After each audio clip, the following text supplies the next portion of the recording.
धनतेरस की कथा। धनतेरस की कथा सुनने से मिलता है मनचाहा वरदान। एक समय भगवान विष्णु जी मृत्यु लोक में विचरण करने के लिए आ रहे थे। लक्ष्मी जी ने भी साथ चलने का आग्रह किया। तब विष्णु जी बोले, यदि मैं जो बात कहूं वैसा ही मानो तो चलो। लक्ष्मी जी ने स्वीकार किया और भगवान विष्णु जी लक्ष्मी जी सहित भूमंडल पर आए। कुछ देर बाद एक स्थान पर भगवान विष्णु जी लक्ष्मी जी से बोले, जब तक मैं ना आऊं तुम यहाँ ठहरो। मैं दक्षिण दिशा की ओर जा रहा हूँ, तुम उधर मत देखना। विष्णु जी के जाने पर लक्ष्मी जी को कौतुक उत्पन्न हुआ कि आखिर दक्षिण दिशा में ऐसा क्या है जो मुझे मना किया गया है, और भगवान स्वयं दक्षिण में क्यों गए। कोई रहस्य जरूर है।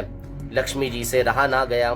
जैसे ही भगवान ने राह पकड़ी वैसे ही माँ लक्ष्मी भी पीछे पीछे चल पड़ी। कुछ ही दूर पर सरसों का खेत दिखाई दिया। वह खेत खूब खिला हुआ और लहला रहा था। वह उधर ही चली गई। सरसों की शोभा से माँ लक्ष्मी मुक्त हो गई और उसके फूल तोड़कर अपना श्रृंगार किया और आगे चली। आगे गन्ने का खेत पड़ा दिखा। लक्ष्मी जी ने 4 गन्ने लिए और रस चूसने लगी।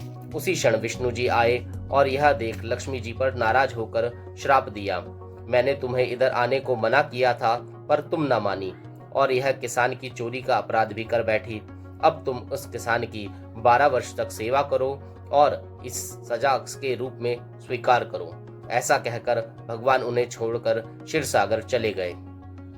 लक्ष्मी जी किसान के घर रहने लगी। वह किसान अति दरिद्र था। लक्ष्मी जी ने किसान की पत्नी से कहा कि तुम स्नान कर पहले इस मेरी बनाई देवी लक्ष्मी का पूजन करो, फिर रसोई बनाना। तुम जो मांगोगी मिलेगा। किसान की पत्नी ने लक्ष्मी जी के आदेश अनुसार ही कार्य किया। पूजा के प्रभाव और लक्ष्मी जी की कृपा से किसान का घर दूसरे ही दिन से अन्न धन रत्न स्वर्ण आदि से भर गया और लक्ष्मी जी से जगमग होने लगा। लक्ष्मी जी ने किसान को धन धान्य से पूर्ण कर दिया। किसान के 12 वर्ष बड़े आनंद से कट गए। 12 वर्ष के बाद लक्ष्मी जी जाने के लिए तैयार हुई। विष्णु जी लक्ष्मी जी को लेने आए तो किसान ने उन्हें भेजने से इनकार कर दिया।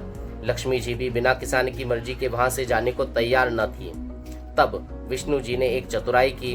विष्णु जी जिस दिन लक्ष्मी जी को लेने आए थे उस दिन वारुणी पर्व था, इसलिए किसान को वारुणी पर्व का महत्व समझाते हुए भगवान ने कहा कि तुम परिवार सहित गंगा जी में जाकर स्नान करो और इन कौड़ियों को भी जल में छोड़ देना।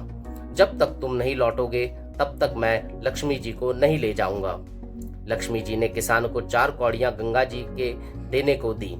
किसान ने वैसा ही किया। वह सपरिवार गंगा जी स्नान करने के लिए चला।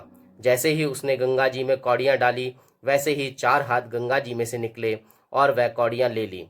तब किसान को आश्चर्य हुआ कि वह तो कोई देवी है। तब किसान ने गंगा जी से पूछा, हे माता, यह 4 भुजाएं किसकी है? तब गंगा जी बोली, हे किसान, वह चारों हाथ मेरे ही थे। तूने जो कौड़ियां भेंट की वह किसकी दी हुई है? किसान ने कहा, मेरे घर में जो स्त्री आई है उन्होंने ही दी है। इस पर गंगा जी बोली कि तुम्हारे घर में जो स्त्री आई है वह साक्षात लक्ष्मी जी है और पुरुष विष्णु भगवान नारायण है। तुम लक्ष्मी जी को जाने मत देना, नहीं तो पुनः निर्धन हो जाओगे। यह सुन किसान घर लौट आया। वहां लक्ष्मी जी और विष्णु जी भगवान जाने को तैयार बैठे थे। किसान ने लक्ष्मी जी का आंचल पकड़ा और बोला कि मैं आपको जाने नहीं दूंगा। तब भगवान विष्णु जी ने किसान से कहा कि इन्हें कौन जाने देता है, पर ये तो चंचला है, कहीं ठहरती ही नहीं। इनको बड़े बड़े नहीं रोक सके। इनको मेरा श्राप था जो कि 12 वर्ष से तुम्हारी सेवा कर रही थी। तुम्हारी 12 वर्ष सेवा का समय पूरा हो चुका है। किसान हठपूर्वक बोला कि नहीं, अब मैं लक्ष्मी जी को नहीं जाने दूंगा। आप कोई दूसरी स्त्री यहाँ से ले जाओ। तब लक्ष्मी जी ने कहा, हे किसान, तुम मुझे रोकना चाहते हो तो जैसा मैं कहूँ वैसा करो। कल तेरस है, मैं तुम्हारे लिए धनतेरस मनाऊंगी।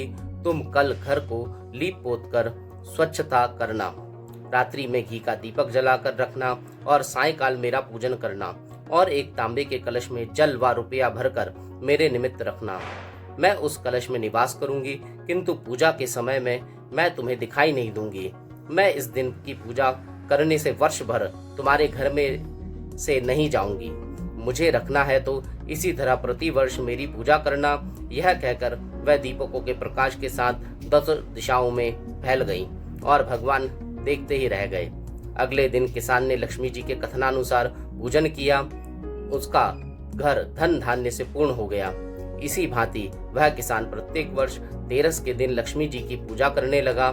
जो भी भक्त इस कथा को सुनेगा उसके जीवन में धन, सुख, समृद्धि की वर्षा होगी व उसका सदैव कल्याण होगा। बोलो जय माँ लक्ष्मी की जय हो।